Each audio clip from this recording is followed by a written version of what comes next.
Hi, I'm City Manager Ed Zerker, and welcome to another edition of Doing What Matters, the show where we talk to Phoenix employees about the work they do to serve the public every day.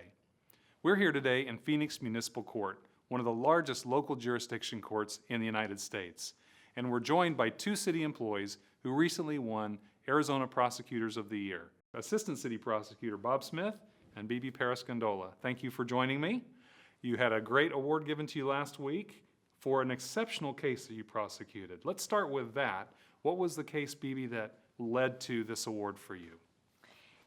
The case started out in 2012, and it dealt with some air conditioning issues. And so we had to prosecute about numerous tickets. It was about 100 tickets having to do with air conditioning. So it was an apartment complex in the summer, no air conditioning.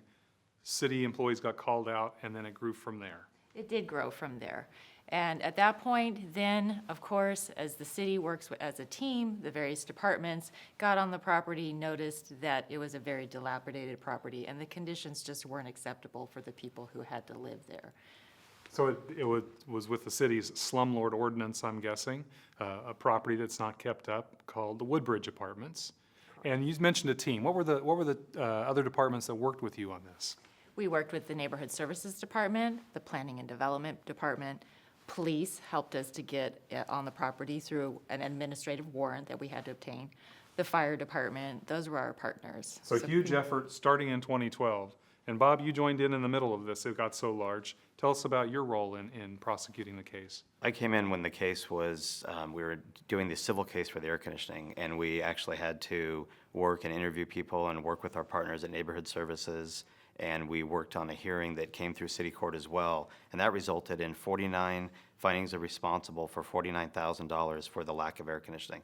Then it proceeded to the criminal case for all the building safety health issues, the blight, the broken down staircases, those issues. Yeah, let's talk about that a little bit. Break that down. So civil and criminal and blight sounds sort of clinical, but what was the reality for the residents of that apartment complex that you were working with? The reality is that they were living in sweltering heat without air conditioning, and on top of that, they were living in basically third world conditions of unsafe staircases, they had broken glass, they had wood that was missing off their railing, so it was unsafe for kids, for the residents at the property. And the law requires the owner to keep it safe Yes. and habitable. Yes, it does. That wasn't happening. No, they were not living up to the code. So what took 3 years? You started with it, Bibi. Tell us, what happened in this? Why did it take so long? Unfortunately, the management was not willing to cooperate, and that's kind of unusual. Neighborhood service. Usually, Neighborhood Services gets a lot of cooperation up front, right? And this was not the case. Exactly. They sort of stonewalled and didn't want to put the money into the property. Unfortunately, we run into that sometimes, and it becomes very, very litigious.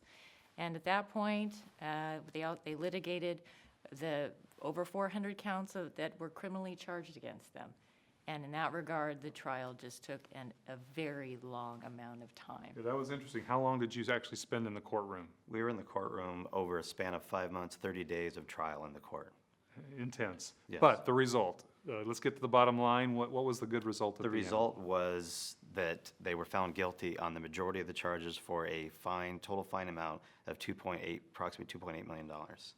And the good news is, the reason why we do this is so the residents have a safe community, a safe place to live, and we want the properties brought into compliance. And what happened here is, after the findings of guilt, the owner kept on working, got into compliance, and we can say that on the building safety, all those blight issues, the property's in compliance. So you guys prosecute lots of cases. I'm sure this was one of the more dramatic ones, but you've done this for a lot of years. What is it that keeps you coming to work every day? What do you enjoy about being a city prosecutor?